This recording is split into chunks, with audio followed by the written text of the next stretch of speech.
നമസ്കാരം, filmy beat മലയാളത്തിലേക്ക് സ്വാഗതം. മോഹൻലാൽ ആരാധകർ ഒന്നടങ്കം ആവേശത്തോടെയാണ് ഒടിയന് വേണ്ടി കാത്തിരിക്കുന്നത്. ഡിസംബർ 14-ന് റിലീസ് ചെയ്യുന്ന ചിത്രത്തെ വരവേൽക്കാനുള്ള തയ്യാറെടുപ്പുകൾ ആരാധകർ നേരത്തെ തന്നെ തുടങ്ങിക്കഴിഞ്ഞു. ഒരു മലയാള ചിത്രത്തിന് ലഭിക്കാവുന്നതിൽ വെച്ച് ഏറ്റവും വലിയ റിലീസായിട്ടാണ് ചിത്രം തിയേറ്ററുകളിൽ എത്താനൊരുങ്ങുന്നത്. ചിത്രത്തിന്റെ റിലീസ് സംബന്ധിച്ചുള്ള വിവരങ്ങൾ സമൂഹ മാധ്യമങ്ങളിൽ എല്ലായ്പ്പോഴും പുറത്തിറങ്ങാറുണ്ടായിരുന്നു. ലോകമെമ്പാടുമായി 3000 മുതൽ 4000 വരെ സ്ക്രീനുകളിൽ ചിത്രം പ്രദർശനത്തിന് എത്തുന്നു എന്നാണ് അറിയുന്നത്. ഇവിടെ മറ്റൊരു റെക്കോർഡ് കൂടി സ്വന്തം പേരിലാക്കാനുള്ള തയ്യാറെടുപ്പിലാണ് ഒടിയൻ.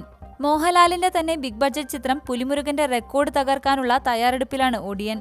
ഇതിനു മുൻപ് ഏറ്റവും കൂടുതൽ വിദേശ രാജ്യങ്ങളിൽ പ്രദർശനത്തിനെത്തിയ ലാലേട്ടൻ ചിത്രം പുലിമുരുകൻ മാത്രമായിരുന്നു.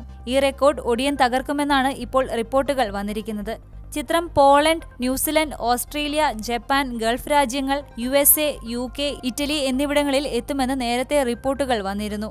ഇപ്പോഴിതാ ചിത്രം ജർമ്മനി, ഉക്രൈൻ, ആഫ്രിക്കൻ രാജ്യങ്ങൾ തുടങ്ങിയ സ്ഥലങ്ങളിലും പ്രദർശനത്തിനെത്തുമെന്നാണ് അറിയുന്നത്. നേരത്തെ കേരളത്തിൽ മാത്രമായി 5000-നടുത്ത് സ്ക്രീനുകളിൽ ചിത്രം ചാർട്ട് ചെയ്തതായും റിപ്പോർട്ടുകൾ വന്നിരുന്നു. ഇതിലൂടെ കായംകുളം കൊച്ചുണ്ണിയുടെ റെക്കോർഡാണ് ഒടിയൻ തകർക്കാൻ ഒരുങ്ങുന്നത്. കൊച്ചുണ്ണി 350-നടുത്ത് സ്ക്രീനുകളിലായിരുന്നു നേരത്തെ പ്രദർശനത്തിന് എത്തിയത്. വമ്പൻ റിലീസിംഗിലൂടെ ബോക്സ് ഓഫീസ് കളക്ഷൻ റെക്കോർഡുകളെല്ലാം തിരുത്തിയെഴുതാനുള്ള തയ്യാറെടുപ്പുകളിലാണ് അണിയറ പ്രവർത്തകരെന്നും അറിയുന്നു.